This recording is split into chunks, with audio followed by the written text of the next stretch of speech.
अस्सलाम वालेकुम and morning to everyone. आज हम सी सी 3.1 का जो चैप्टर 9 है इसके पेज 12 में अदर वेल्डिंग प्रोसेस जिसके मतलब डिस्कस करेंगे। इससे पहले के 6 नंबर जैसे आर्क वेल्डिंग प्रोसेस जिसका नंबर 1 है और रेजिस्टेंस वेल्डिंग प्रोसेस जिसका नंबर 2 है और गैस वेल्डिंग जिसका नंबर 3 है वगैरह, इसी तरह 6 नंबर तक डिस्कस कर चुके हैं। और आज हम नंबर 7 अदर वेल्डिंग प्रोसेस जो कि एक यूनिक वेल्डिंग प्रोसेस है। इसमें मटेरियल को केमिकल रिएक्शन के थ्रू वेल्ड किया जाता है और इस वेल्डिंग प्रोसेस से रेलवे लाइन वगैरह को आपस में जोड़ने के लिए इस्तेमाल किया जाता है। तो चले देखते हैं किस तरह से रेलवे लाइन को वेल्ड किया जाता है। Let's start. Other welding process number 7.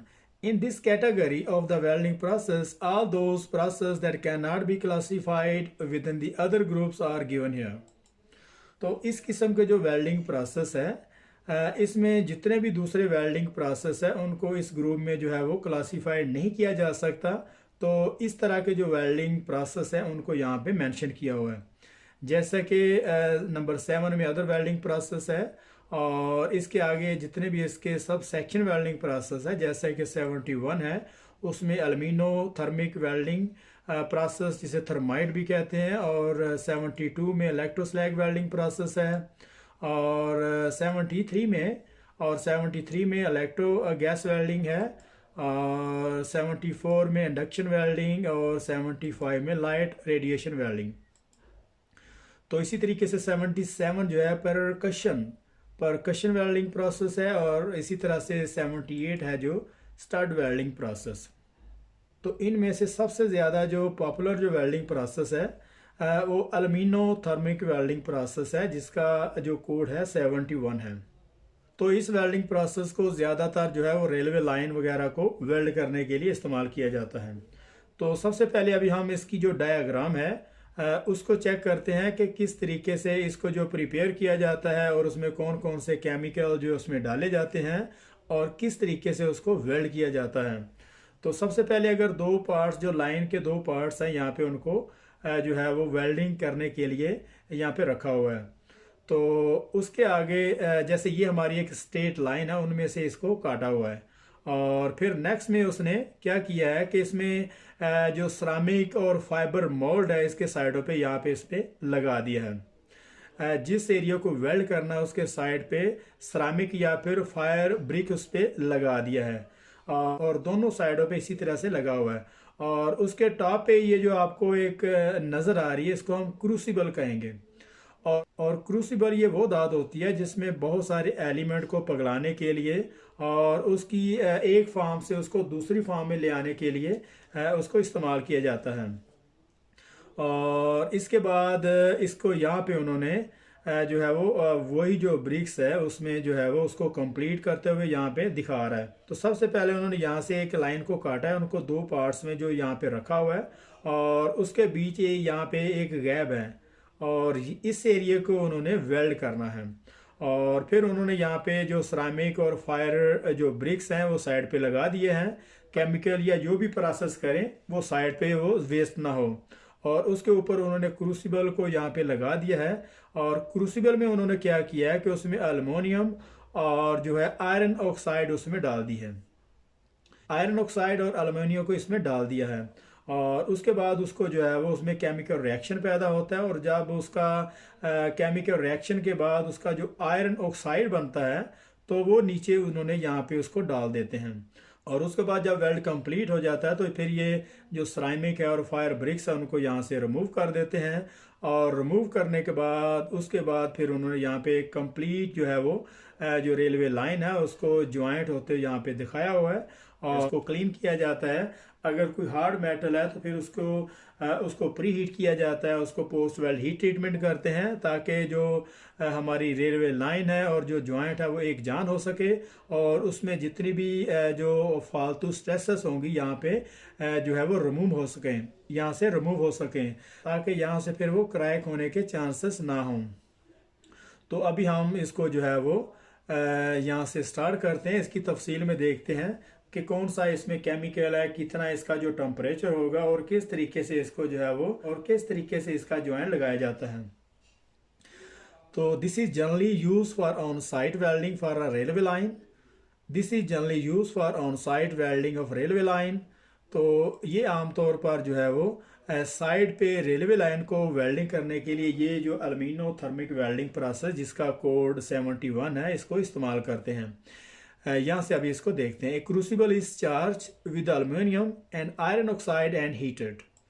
तो वो यही बात कर रहा है कि जो क्रूसिबल है जो एक स्पेशल धात होती है जिसमें जो है वो बहुत सारे मेटल को डाल के उसको जो है वो हीट किया जाता है। तो क्रूसिबल को पहले जो है वो अल्मीनियम और आयरन ऑक्साइड से उसमें उसको फिल करते हैं और फिल करने के बाद उसको हीट किया जाता है। The mixture is then ignited and an exothermic chemical reaction take place। और उस मिक्सचर को जो उसमें जो एल्युमिनियम और आयरन ऑक्साइड क्रूसिबल में जो फिल किया होता है उसको फिर जलाते हैं और जलाने के बाद उसमें एक जो है वो एक्सोथर्मिक केमिकल रिएक्शन जो है वो बनता है। तो केमिकल जो रिएक्शन है जैसे एक्सोथर्मल केमिकल रिएक्शन जो है ये कुछ इस तरह से आता है। फॉर एग्जांपल अगर हम किसी कोयल वगैरह को जिसको हम कोयला कहते हैं उसको अगर आग लगाते हैं तो उसमें से जो है वो कार्बन डाइऑक्साइड और उसमें से हीट जो है वो प्रोड्यूस होती है। वो जलने की वजह से उसमें से हीट प्रोड्यूस होती है और वही जो हीट जो निकलने का जो एक प्रोसेस है उसी को हम जो है वो केमिकल जो है वो रिएक्शन का जो है वो नाम देते हैं। और एक्सो का मतलब है खारिज होना और थर्मल का मतलब जो है वो हीट। तो हीट को जो है वो खारिज करना, जैसे कि कोयल से जब वो हीट जो निकलती है तो एक केमिकल रिएक्शन के थ्रू एक्सोथर्मल केमिकल रिएक्शन के थ्रू जो वो प्रोसेस हो रहा होता है। और इसी तरीके से एक जो एंडोथर्मिक है और एंडो का मतलब है उसको जज़ब करना और थर्मिक का मतलब जो है वो हीट है। तो एंडोथर्मिक का मतलब ये क्या होता है? तो एंडोथर्मल का मतलब ये होता है कि किसी भी हीट को अपने अंदर जज़ब करना। जैसे अगर हम किसी अंडे को जो है वो फ्राई कर रहे होते हैं, उसका आमलेट वगैरह बना रहे होते हैं, जैसे हमने घर में प्लांट वगैरह लगाए हुए हैं आप देख रहे होते हैं, तो उसमें से जो सन की जो शुआएं पड़ती हैं, जो सूरज की उसकी जो रे पड़ रही होती हैं, वो पौधे हैं वो अपने अंदर जज़ब कर रहे होते हैं। तो एक्सोथर्मिक केमिकल रिएक्शन जो है वो जो अपने अंदर से हीट जो है वो बाहर निकालता है और एंडोथर्मिक जो है वो अपने अंदर जज़ब करता है। तो ये जो है इन दोनों की डेफिनेशन है। तो चलें आगे चलते हैं। Where the aluminium react with the iron oxide resulting in the formation of aluminium oxide plus iron plus heat. यहाँ तक इसको देखते हैं। और वहाँ पे वो कह रहा है कि जब उसमें एल्यूमिनियम और आयरन ऑक्साइड उसमें डाला जाता है तो फिर जो एल्यूमिनियम है ये रिएक्ट करता है विद आयरन और ऑक्साइड के साथ। और फिर वहाँ पे क्या होता है कि जब एल्यूमिनियम जब रिएक्ट करता है विद आयरन ऑक्साइड के साथ तो उसका फिर रिजल्ट ये निकलता है कि वो फिर अल्मोनियम ऑक्साइड बना लेता है। आयरन और हीट से अल्मोनियम ऑक्साइड बन जाता है। केमिकल रिएक्शन प्रोसेस के थ्रू जब वो रिएक्ट करता है तो उसमें से जो है वो अल्मोनियम ऑक्साइड बनता है और आयरन और हीट की वजह से। The temperature reach is around 2500 centigrade. और जब ये एक्सोथर्मल केमिकल रिएक्शन प्रोसेस के थ्रू गुजर रहा होता है तो उस वक्त उसका जो टेम्परेचर होता है वो 25 सेंटीग्रेड तक पहुंच जाता है। Where the iron is molten but the aluminium oxide the alumina ceramic alumina remain as a solid. Ceramic alumina remain as a solid यहाँ तक। और जब जो आयरन है वो मोल्टन शक्ल में आ जाता है और जब आयरन जो है वो अच्छे तरीके से मेल्ट हो जाता है, वो मोल्टन फॉर्म में आ जाता है, लेकिन जो एल्यूमिनियम ऑक्साइड होता है वो जिसको हम सेरामिक एल्यूमिना भी उसके प्रोसेस के बाद जो बनता है उसको सेरामिक एल्यूमिना कहते हैं, वो उसी तरीके से सॉलिड ही रहता है। The molten iron is discharge into A ceramic mould prepared around the weld area यहाँ तक।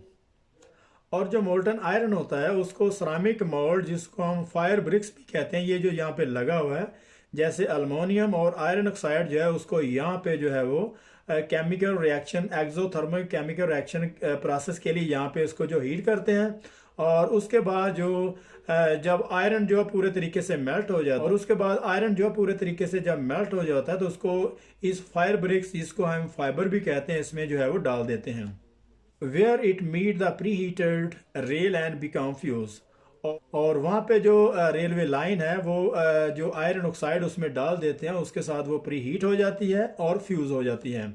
यहाँ से इसको देखते हैं। After the weld has solidified and cooled the mould is removed and rail is dress. और जब वेल्ड मेटल सोल्डिफाइड और ठंडा हो जाता है, the mould is removed and the rail is dress. और उसके बाद जो मोल्ड है, ये जो आपको नज़र आ रहा है, और इसको जो है वो इसको फाइबर का भी कह सकते हैं और फायर ब्रिक्स भी कहते हैं।